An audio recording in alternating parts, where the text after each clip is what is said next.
Hello everyone, welcome to Thanks Academy. Friends, कैसे हैं आप लोग? आशा करता हूँ आप अच्छे होंगे। तो फ्रेंड्स देखिए, जैसे कि आपने थंबनेल में देख ही लिया होगा कि जो हम हिंदी आपको हिंदी पढ़ाने वाले हैं। हिंदी जो हमारी हिंदी रहने वाली है, ये किस किस के लिए रहने वाली है, इसमें फास्ट रिवीजन कराएंगे आपको हम थ्योरी का, और प्लस बाद में हम क्या करेंगे, इसमें प्रैक्टिस सेट भी लाएंगे आपके लिए एक, ठीक है ना। तो देखिए, ये जो ये हमारी हिंदी रहने वाली है, हिंदी का सिलेबस होगा, ये पुलिस के लिए होगा, चाहे वो यूपी की हो या यूके की हो, ठीक है। चाहे यूपी पुलिस हो, चाहे यूके पुलिस हो, ठीक है ना। तो यूपी के लिए और यूके के लिए, ठीक है ना, दोनों के लिए हिंदी का सिलेबस सेम ही रहेगा, बिल्कुल सेम ही रहता है। कुछ कुछ टॉपिक अलग रहते हैं। हम आपको बिल्कुल बेसिक से हिंदी का रिवीजन कराएंगे, फास्ट रिवीजन होगा ये एकदम से, और फिर इसके आपको हम प्रैक्टिस सेट भी कराने वाले हैं, ठीक है ना। तो ये यूपीएसआई का जो अभी वैकेंसियाँ आ रही हैं, यूपीएसआई का एग्ज़ाम होना है मार्च में, तो ये यूपीएसआई, और उसके बाद यूपीएसआई के बाद कांस्टेबल का भी एग्ज़ाम होगा, उसके लिए भी ये हिंदी अवेलेबल होगी। तो फ्रेंड्स देखिए, थैंक्स एकेडमी में एक बार फिर से आपका स्वागत है। चलिए चलते हैं। हिंदी आपका टॉपिक है हिंदी, और हिंदी में पढ़ेंगे आज हम वर्णमाला, ठीक है। वर्णमाला का बहुत छोटा सा टॉपिक है ये, इसको पढ़ते हैं हम, जो हमारा फर्स्ट टॉपिक है। देखिए, हिंदी हिंदी शब्द की उत्पत्ति कहाँ से हुई। जैसे हम पहले पढ़ा होगा आपने, सिंधु घाटी की सभ्यता थी हमारी। सिंधु था ना, जो सिंधु था, बिल्कुल ईरानी थे, जो ईरानी में स को ह बोलते थे, स को ह बोलते थे। तो सिंधु होता था ना, जैसे सिंध होता था, सिंधु होता था, जैसे सिंधु होता था, तो सेम ऐसे ही हमारा जो सिंध था ना, उसे हिंद बोल देते थे वे, हिंद। जैसे सिंधु तो हिंदू ऐसे बोल देते थे।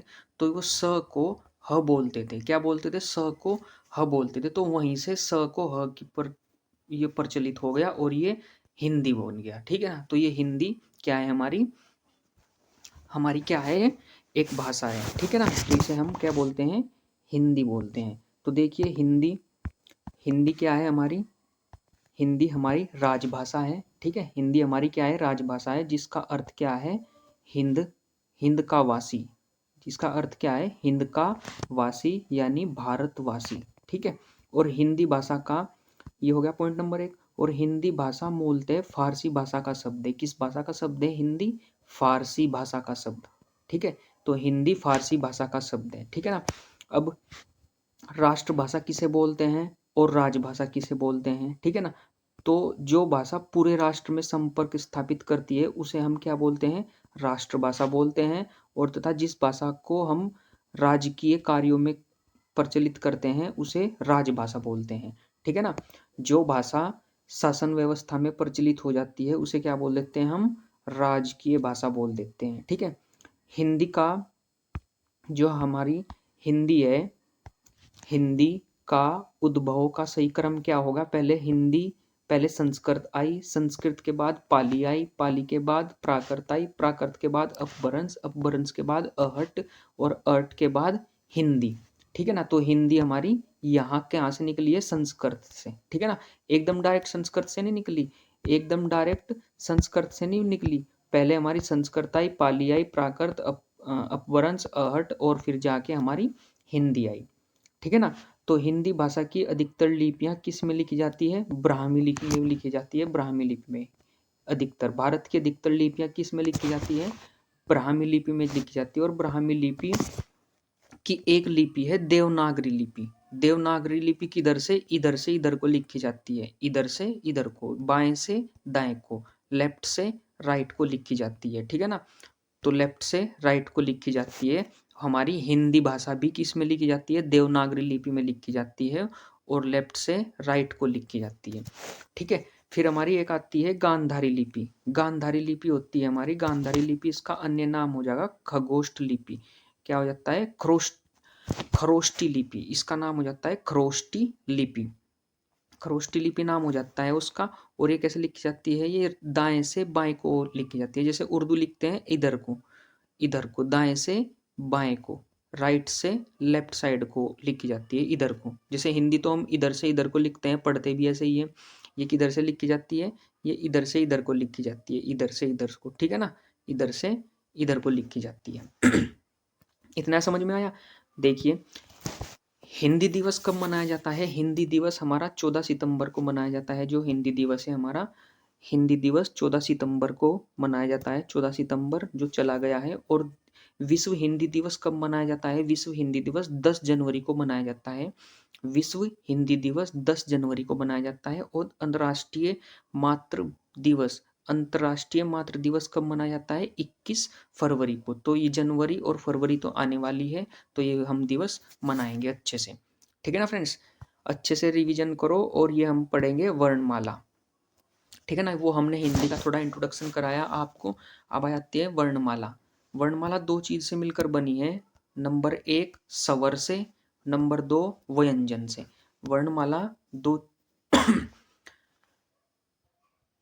दो चीज से बनी है। दो भाग होते हैं इसके, स्वर और व्यंजन। स्वर को हम क्या बोल देते हैं? अच, हिंदी में अच, और व्यंजन को हल। ठीक है ना? तो स्वर की संख्या कितनी है? वह हिंदी में 11। और व्यंजन की संख्या हमारी कितनी होती है? जो हमारे टोटल होते हैं ना वर्तमान में 53 है। ठीक है ना? जो बाकी बचे वो हमारे क्या हो जाएंगे? व्यंजन हो जाएंगे। तो स्वर किन्हें बोलते हैं? स्वर जिनका उच्चारण स्वतंत्र होता है। बिल्कुल, जिनका उच्चारण क्या होता है? बिल्कुल स्वतंत्र होता है। उन्हें क्या बोल देते हैं हम? उन्हें क्या बोल देते हैं हम? स्वर बोल देते हैं। जैसे अ, ई, उ। ठीक है ना? और व्यंजन किसे बोलते हैं? जिनका उच्चारण क्या होता है? स्वर की सहायता से होता है। जैसे कि प, फ, ग, च, ल, म, ये सब क्या होते हैं? हमारे व्यंजन होते हैं। यानी कि व्यंजन है बिल्कुल, क्या है ये? बिना स्वर के बोले नहीं जा सकते। जैसे कि पा होगा, प, प में क्या जुड़ रहा है? इसमें लास्ट में अ जुड़ रहा है। प हो गया प, पा होगा प, प में क्या जुड़ रहा है? अ जुड़ रहा है। अगर हम प के नीचे ये हलंत लगाएंगे ऐसे, तो स्वर बाहर निकाल देते हैं, लेकिन ये फिर भी बोला नहीं जाता। शुद्ध व्यंजन हम लिख देते हैं, लेकिन फिर भी बोला नहीं जाता। तो व्यंजन क्या है? स्वर की सहायता से बोले जाते हैं। सीधी सी बात यह है कि भाई, अगर बिल्कुल शुद्ध चीज होगी तो वो स्वर होगी, और अगर कोई मिलावट वाली चीज होगी तो वो व्यंजन होगी। व्यंजन में क्या होगा हमारा? व्यंजन में हमारा हमेशा स्वर मिला हुआ होता है। ठीक है ना? बात करते हैं हम वर्ण की, वर्णमाला की। वर्णमाला की परिभाषा क्या हो जाती है? वर्णों के समुदाय को वर्णमाला कहते हैं। वर्णों के व्यवस्थित समुदाय को, व्यवस्थित समुदाय, यहाँ पर व्यवस्थित लिख लियो। वर्णों के व्यवस्थित समुदाय को हम क्या कह देते हैं? वर्णमाला बोलते हैं। ठीक है? या इसकी दूसरी परिभाषा हो जाएगी हमारी, लिपि चिन्हों के व्यवस्थित समूह को वर्णमाला कहते हैं। वर्णों का क्रमबद्ध समूह, जैसे कि वर्णों का क्रमबद्ध व्यवस्थित रूप में लिखेंगे तभी सो क से अज्ञ तक के वर्णमाला कहलाएंगे। अगर हम इन्हें व्यवस्थित रूप में ना लिखें, कहीं आ लिख दिया, कहीं ख लिख दिया, कहीं च लिख दिया, कहीं प लिख दिया, तो वो क्या हो जाएगा? व्यवस्थित समूह नहीं होने का, वो तो वर्ण समूह हो गया। लेकिन वर्णमाला क्या है? वर्णमाला व्यवस्थित समूह है। व्यवस्थित समूह भाई, आ से अनार के बाद आ से आम आता है। ठीक है? क के बाद ख आता है। ठीक है ना? ऐसे त के बाद त, थ आता है। ठीक है ना? ऐसे व्यवस्थित समूह भाई, क्रम के अनुसार जो लिखा जाएगा। वर्णों को अगर क्रम के अनुसार लिख दोगे तो वो क्या बन जाएगी? हमारी वर्णमाला बन जाती है। ठीक है ना? तो वर्णमाला हो गई ये हमारी क्रम के समूह में। अब बात करते हैं हम भाषा की। भाषा की सबसे छोटी लिखित इकाई, भाषा की सबसे छोटी लिखित इकाई, यानी भाषा की सबसे छोटी इकाई क्या होगी? लिखित इकाई वर्ण। और मौखिक इकाई, भाषा की मौखिक इकाई जिसे बोल सकते हैं हम, भाषा की मूलतः इकाई, मूल इकाई क्या हो जाएगी? ध्वनि। जिसे हम क्या बोलते हैं? दूसरा नाम भी होता है इसका स्वनिम। स्वनिम भी होता है इसका दूसरा नाम, स्वनिम। ठीक है ना? भाषा की सार्थक, भाषा के जो सार्थक शब्द होते हैं उनका अर्थ होता है शब्द। भाषा की सार्थक लघुत्तम इकाई क्या हो जाएगी? शब्द होता है। ठीक है ना? क्या होता है? सार्थक लघुत्तम इकाई सार्थक, वो शब्द। ठीक है ना? सार्थक उसे बोलते हैं जिसका कुछ अर्थ होता है। जिस शब्द का कुछ अर्थ होगा उसे सार्थक शब्द बोलते हैं, और जिसका कोई अर्थ नहीं होता उसे निरर्थक शब्द बोल देते हैं। जैसे बोल देते हैं रोटी राटी, तो भाई रोटी तो होती है, राटी क्या होती है इसका पता नहीं। ठीक है? तो ये निरर्थक निरर्थक शब्द हो जाता है। ठीक है ना? तो वर्तमान लेखन के आधार पर वर्णों की संख्या कितनी है? 53। पहले 52 थी, अब 53 हो गई, 53 ऐसे हो गई वर्तमान में, वर्तमान के अकॉर्डिंग हो रहा है, वर्तमान के अकॉर्डिंग, ठीक है ना। वर्तमान के अकॉर्डिंग कितनी हो गई, पहले 52 थी, अब एक वर्ण और जुड़ गया, विशिष्ट व्यंजन जिसे बोलते हैं हम ल बोलते हैं, ल, ठीक है ना, विशिष्ट व्यंजन ल बोलते हैं। ये वाला व्यंजन होगा ल, ठीक, ल, ये वाला व्यंजन होगा ल, ठीक है ना, ये ल व्यंजन, ल व्यंजन जिसे बोल देते हैं ताला, तालाब तो बोल देते हैं ताला, लेकिन अगर हम इसे अलग लैंग्वेज में बोले विशिष्ट व्यंजन के रूप में ताड़ा, ताड़ा, आड़ा, काड़ा बोल देते गांव में, काड़ा, तो जो ड़ा ड़ा ड़ा वो एक विशिष्ट व्यंजन के रूप में यूज हो रहा है, विशिष्ट व्यंजन, विशिष्ट व्यंजन के रूप में। तो ये व्यंजन अगर वर्णों की कुल संख्या वर्तमान में पूछी जाए, हिंदी केंद्रीय हिंदी समिति ने इस ल को भी विशिष्ट व्यंजन के रूप में स्थान दे दिया हिंदी में। तो टोटल वर्ण कितने हो चुके हैं अब, 53, वर्तमान में 53। अगर पूछा जाए क्वेश्चन, आप इस प्रकार का क्वेश्चन आए आपका कि वर्तमान लेखन के आधार पर वर्णों की संख्या कितनी है, तो क्या बताओगे आप, 53, ठीक है ना। वैसे 52 ही है, लेकिन वर्तमान लेखन के आधार पर 53, ठीक है। तो 11 स्वर होते हैं हमारे, जो हम जिनकी चर्चा हम आगे करेंगे।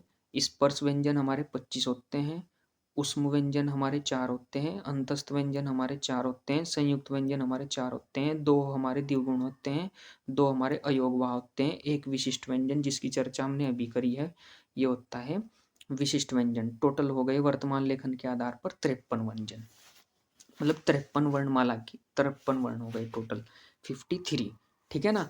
इनकी सबकी चर्चा हम आगे धीरे धीरे करेंगे, ठीक है। फिर कामता प्रसाद गुरु के अनुसार वर्णों की संख्या कितनी है, अगर ये क्वेश्चन आ जाए, कामता प्रसाद गुरु के अनुसार वर्णों की संख्या कितनी है, 43, 43, जिसमें क्या होंगे, 10 हमारे स्वर होंगे और 33 हमारे व्यंजन होंगे, ठीक है ना। 33 कितने होंगे हमारे व्यंजन होंगे। और उच्चारण के आधार पर वर्णों की संख्या कितनी है, उच्चारण के आधार पर वर्णों की संख्या 45 है, उच्चारण के आधार पर वर्णों की संख्या कितनी है, 43, 45, जिसमें 10 स्वर होंगे और 33 व्यंजन होंगे, 2 द्विगुण व्यंजन होंगे, ठीक है ना, 2 क्या होंगे, द्विगुण व्यंजन, नहीं द्विगुण बोल देते हैं उन्हें, ठीक है ना। तो ये हमारा टॉपिक यहीं पर ख़त्म हुआ, ये फास्ट रिवीजन कराया मैंने आपको।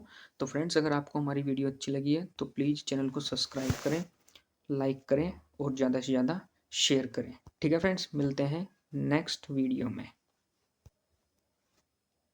Thank you friends.